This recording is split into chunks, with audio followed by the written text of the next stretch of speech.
제 지난달 식비가 약 40만 원 정도였어요. 자취생 기준으로 보면 많지도 적지도 않은 금액이죠. 근데 결제 내역을 보니까 다 무항생제, 동물복지, 유기농 제품이었어요. 식품을 소비할 때마다 그 제품의 원산지는 어디고 또 어떤 인증마크를 가지고 있는지 자주 확인하는 편인데요. 인증마크들이 보통 뭐가 있냐면 무항생제, GAP, 동물복지, 유기농 같은 것들이 있어요. 근데 저는 음식을 먹으면 몸이 좀 민감한 편이라 반응이 빠르게 오는 편이에요. 그래서 어느 순간부터 이런 인증마크를 가진 제품들을 위주로 소비를 하기 시작했는데, 오늘은 제가 2월 한 달간, 아직 2월이 다 지나진 않았지만 식품을 결제한 내역을 보면서 그런 인증마크들에 대해서도 얘기하고, 그리고 제가 직접 결제한 그런 질 좋은 식품에는 무엇이 있는지 이야기를 해보려고 합니다. 자취생이 월 50만 원 정도 선에서 질 좋은 식품을 섭취하면서 살아남을 수 있을지에 대해서 알아보려고 하는데, 저에 대해서 간략하게 소개를 해야 될 것 같아요. 저는 지금 간호학과를 4학년 1학기까지 마치고 휴학을 한 대학생이고, 건강이나 영양에 대해서도 관심이 많아서 이런저런 유튜브를 구독하면서 제가 얻은 정보를 나누기 위해서 오늘 카메라를 켰습니다. 그러면 제 결제 내역을 한번 같이 보면서 이야기를 해볼까요? 제가 우유랑 계란을 구매를 했는데 둘 다 무항생제로 구매를 했습니다. 우유나 계란의 경우에는 무항생제, 동물복지, 유기축산 이렇게 세 가지 인증을 받을 수 있는데, 보통 유기농이라고 하지만 축산품은 유기축산이라고 하는 게 더 정확하다고 합니다. 이때는 식비의 압박을 받을 때라서 우유를 원래는 유기농 제품을 구매를 하는데 무항생제 제품을 구매를 했고, 계란도 무항생제 제품을 구매를 했습니다. 우유가 무항생제인 경우에는 사료가 항생제가 들어가지 않은 사료를 쓰거나 아니면 출고하기 전에 일정 기간 동안 항생제를 소에게 사용하지 않거나 한 경우에는 무항생제 인증을 받을 수 있는데, 가끔씩 사람들이 무항생제와 동물복지의 개념을 착각을 하시는 경우가 있더라고요. 무항생제보다 항상 동물복지가 더 상위 개념이다 라고 생각을 하시는데, 사실 동물복지는 사육 환경에 대해서 제한을 한 거지 항생제에 대해서는 기준이 없거든요. 물론 사육 환경을 제한하다 보니까 폐사율을 낮추기 위해서 되도록이면 항생제를 사용하지 않는 방향으로 갈 수는 있지만 항상 상위 버전은 아니라는 거 알아주시면 좋을 것 같습니다. 그리고 최근에 동물복지 계란이라고 하는데 직접 사육 환경을 보니까 완전 닭이 빽빽하게 들어서 있는 뉴스 기사가 나온 적이 있는데, 그 기사를 보니까 아무래도 동물복지인 점도 중요하지만 유기축산인 경우가 가장 좋지 않나 생각을 하게 되었습니다. 이어서 2월 4일 날 우리콩 진간장이랑 요거트랑 유기농 우유랑 유기농 원두커피 믹스를 구매를 했는데요.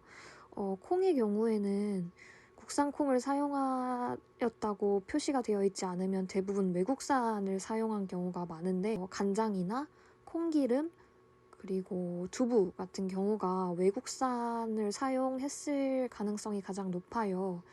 근데 이 식품들의 경우에는 외국산의 표기는 가능하지만 그 외국산이 유전자 조작 콩인지 아니면 일반 콩인지에 대해서는 표기를 하지 않고 있거든요. 외국산, 특히 미국산의 경우는 거의 대부분 유전자 조작 콩이기 때문에 대두가 어느 나라 산인지 꼭 확인을 하셔야 되고, 그 중에서도 국산이라고 표기가 되어 있는 제품을 사용하는 것이 좋습니다. 국산 콩의 경우에는 유전자 조작을 하지 않는 걸로 알고 있어요. 그리고 플레인 요거트는 제가 제 몸에 임상 실험을 해본 결과 장의 상태가 가장 좋았던 것 같아서, 그래서 항상 요플레 플레인 요거트 3, 온리 3 저 제품을 구매를 하고 있고, 유기농 우유를 이번에는 자금 사정이 좋아졌는지 구매를 했는데, 저 A2 우유라는 건 뭐냐면 단백질의 형태예요. A1 플러스 A2가 일반적인데 저거는 A2만 있어서 좀 더 소화하기가 용이하다는 점 기억해 주시면 좋을 것 같고, 그리고 저 마운트 하겐이라는 회사에서는 유기농 원두도 만들지만 유기농 원두 커피 믹스, 알커피도 만들더라고요.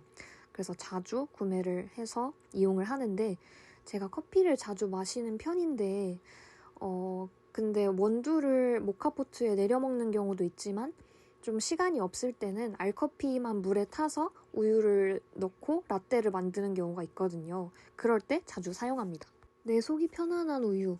저것도 식품이라서 추가를 했는데 사실 저거는 락토프리 우유, 그러니까 소화가 잘 되는 우유만 먹어야 하는 저희 강아지 용도라서 제가 먹진 않았지만 식품이라서 추가를 했습니다. 그리고 숙주도 외국산 숙주가 있고 국내산 숙주가 있고 유기농 인증 숙주가 있다는 거 아셨나요? 저는 그래서 유기농 인증 국내산 숙주를 구매를 했고, 그리고 김은 사실 일반적인 김은 카놀라유를 덧바르는 경우가 많더라고요. 근데 카놀라유 역시 유전자 조작이 가능해서 카놀라유를 사용하는 제품들을 구매를 안 하는 편인데 대부분의 식물성 기름이 사실 유전자 조작 가능성도 있지만 동물성보다는 몸에 좋지 않다는 이야기를 들어서 저는 일반 김은 먹지 않고 들기름 김이나 참기름 김의 경우에는 들깨나 참깨를 사용한 거기 때문에 그래도 기름 함량이 높은 제품이라서 그래도 올리브유나 참깨, 들깨 같은 경우에는 식물성 기름이라도 구매를 하는 편이라서 들기름 김을 구매를 했습니다. 오미자청은 제가 오미자를 좋아하는데 제일 오미자 원액의 함량이 높고 그리고 국산인데다가 가격도 적당한, 용량 대비 가격이 적당한 제품을 찾다 보니까 구매를 하게 되었습니다. 제가 라면을 좋아하는데 근데 삼양라면은 식물성 기름이 아니라 우지, 그러니까 소 기름을 사용해서 이번에 새로 제품을 만들었다고 해서 구매를 해봤습니다. 제가 단계 땡길 때는 저도 군것질을 하는데 이상하게 뭔가 비타민을 안 챙겨 먹고 좀 영양에 신경을 안 쓸 때 새콤달콤이 땡길 때가 있더라고요. 그래서 성분명을 자세히 보니까 비타민이 들어있었어요. 그래서 새콤달콤을 구매를 했고, 열라면은 사실 식물성 기름으로 튀기지만 제가 개인적으로 좋아하는 라면이라서 구매를 했고, 그리고 데리야끼 소스는 감칠맛이 가장 중요하다고 생각을 하는데 그 감칠맛을 내주는 게 가쓰오부시랑 뭐 사과, 양파 이런 것들이라고 생각을 해요.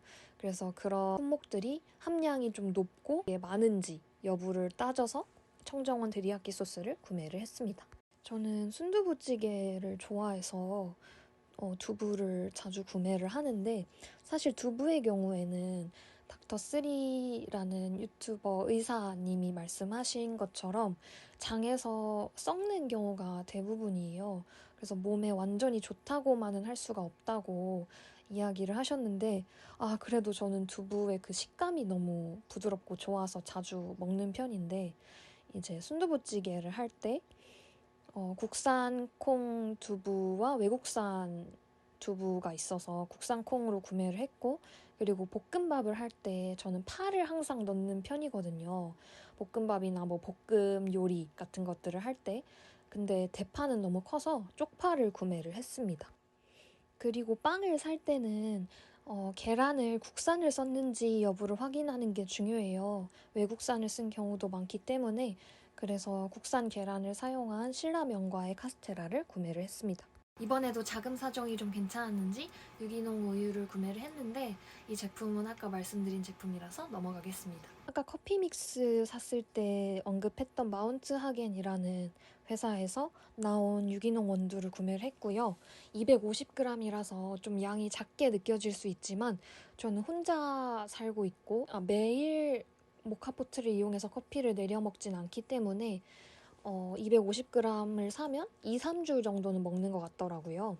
그래서 소용량을 저렇게 구매를 했고, 포스틱은 제가 개인적으로 좋아하는 과자인데 이 포스틱도 성분명을 보니까 밀은 미국산을 썼지만 감자는 국산을 썼고, 그리고 옥수수 전분에 사용되는 옥수수도 GMO, 유전자 조작 가능성이 높은 미국산이 아니라 뭐 러시아, 헝가리 이런 외국산을 썼더라고요. 그래서 포스틱도 자주 사 먹고, 밀카 초콜릿도 가격이 싼 식물성 기름을 파뮤를 넣은 게 아니라 코코아 버터를 사용하는 독일산 초콜릿 기준이라서 구매를 했습니다. 강원도에 가면 삼양 목장이 있는 거 아시죠? 그 라면 회사 삼양에서 운영하는 목장이 맞습니다. 그 삼양 목장의 소들한테서 나온 유기농 우유인데, 이 우유도 제가 저 제주 우유 유기농 샀던 것처럼 먹어봤는데 느낌이 좋아서 계속 한 번씩 사 먹고 있는 우유고, 그리고 포모나 바닐라 시럽은 제가 원래는 마리 브리자드라는 회사의 시럽을 자주 애용을 하는데, 왜냐하면 그 시럽은 사탕수수 원액을 사용했다고 해서 자주 쓰는데, 포모나의 경우가 그냥 설탕을 썼지만 그래도 향이 더 짙거든요. 마리 브리자드보다. 그래서 포모나의 짙은 향을 느껴보고 싶어서 오랜만에 포모나의 바닐라 시럽을 샀습니다. 제가 식당에서 아르바이트를 해본 적이 있는데, 식당에서 뭐 이렇게 보리차나 헛개차가 나갈 경우에는 전 지금까지는 다 직접 우리는 줄 알았는데 그게 아니고 진액을 짜서 쓰더라고요. 근데 업소용 진액은 헛개나 뭐 보리의 함량이 좀 낮은 편인데, 이 제품 같은 경우에는 함량도 높고 그리고 국산이라서 제가 구매를 했습니다. 이렇게 해서 총 구매 금액이 얼마인지 제가 저 캡처 화면들을 GPT에 첨부를 해서 그 계산식을 보여달라고 했고요. 이 모든 금액을 더한 결과 총 금액은 26만 2,730원이 나왔습니다. 제가 한 2월 20일까지 20일여간 사용한 금액이니까 한 달을 30일이라고 대충 가정을 하면 39만 원? 즉 40만 원 정도 구매를 한 건데요. 지난달 구매 내역 중 약 30%가 인증마크 제품이었어요. 국산인 제품까지 따지면 수치는 50% 정도로 올라가요. 질 좋은 음식을 소비하고 싶은 자취생분들한테 도움이 됐으면 해서 이 영상을 찍었고요. 그리고 다음 시간에는 제가 어떻게 음식에 민감한 사람이 되었는지, 그리고 인증마크를 어떻게 고집하게 되었는지를 이야기해 보려고 합니다. 감사합니다.